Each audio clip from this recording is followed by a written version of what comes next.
बिस्मिल्लाहिर्रहमानिर्रहीम, अस्सलाम वालेकुम। आज की वीडियो में हम डिस्कस करने वाले हैं कि एसी ऑन करने पर गाड़ी हीट अप होती क्यों है। इस वीडियो में हम उन वजूहात को वन बाय वन एक्सप्लेन करने वाले हैं जिनकी बिना पर एसी ऑन करने पर गाड़ी हीट अप होती है। तो आइए शुरू करते हैं।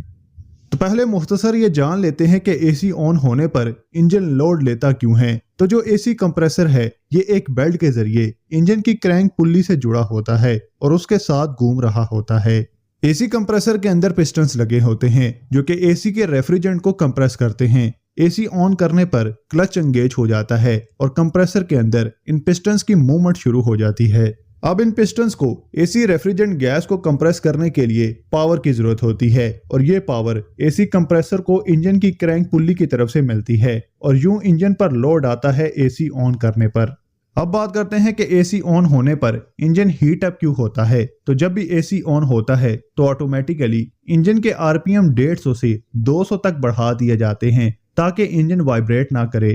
तो एसी ऑन होने पर एसी सिस्टम में एसी की गैस की सर्कुलेशन होना शुरू हो जाती है। तो अगर एसी सिस्टम में कोई भी पार्ट ब्लॉक हो, खसूसन एसी कंडेंसर या डैशबोर्ड में लगे एवापोरेटर, तो एसी सिस्टम में ब्लॉकेज की वजह से सारा लोड एसी कंप्रेसर पर आता है और एसी कंप्रेसर से सारा लोड इंजन पर, और ऐसे इंजन हीट अप होने लगता है। दूसरे नंबर पर है रेडिएटर फैन का प्रॉपर वर्क ना करना। एसी वाली गाड़ी में कंडेंसर के ऊपर अलग से फैन दिया जाता है और बहुत कम गाड़ियों में एक ही फैन होता है जो एसी और इंजन दोनों के लिए काम करता है।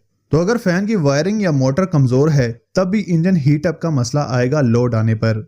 नेक्स्ट है water pump. Water pump engine के साथ कूलेंट की सर्कुलेशन के लिए जिम्मेदार होता है। तो अगर किसी भी वजह से वाटर पंप अंदर से डैमेज है तब भी इंजन पर लोड आने पर इंजन हीट अप होगा। इसके अलावा इंजन की कूलिंग के लिए रेडिएटर का बहुत बड़ा किरदार होता है। तो अगर रेडिएटर ब्लॉक या उसके फिन्स डैमेज होंगे तब भी सेम इशू आएगा। नेक्स्ट है थर्मोस्टेट वाल्व। अगर थर्मोस्टेट वाल्व सही टेम्परेचर पर ओपन नहीं होता या पूरा ओपन नहीं होता तो इस कंडीशन में भी थोड़ा सा भी लोड आने पर इंजन हीट अप होगा।